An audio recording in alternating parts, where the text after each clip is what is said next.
महाराष्ट्र राज्याच्या रायगड जिल्ह्याचे मुख्यालय असलेल्या अलिबाग शहराच्या रामनाथ भागात हिराकोट हा ऐतिहासिक भुईकोट किल्ला दिमाखात उभा आहे. इसवी सन 1843 साली आंग्रे संस्थान खालसा झाल्यापासून हिराकोट किल्ल्यात कारागृह असल्याने किल्ल्याचे क्षेत्र प्रतिबंधित असून हा कोट फक्त बाहेरून बघता येतो. कान्होजी आंग्रे यांनी उभारणी केलेल्या या किल्ल्याची जागा मूळची हिरा नावाच्या एका महिलेच्या मालकीची होती. किल्ला बांधण्यासाठी तिथल्या जमिनीतून मोठ्या प्रमाणावर दगड आणि माती खणून काढण्यात आली.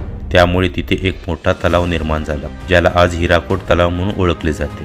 हिराकोट किल्ल्याची रचना लष्करी दृष्टिकोनातून अत्यंत चतुरपणे करण्यात आली होती. कुलाबा किल्ल्यावर होणाऱ्या संभाव्य आक्रमणावेळी मुख्य भूमीवरून रसद पुरवण्यासाठी आणि शत्रूच्या हालचालीवर जमिनीवर अंकुश ठेवण्यासाठी हा भुईकोट महत्त्वाचा केंद्रबिंदू होता.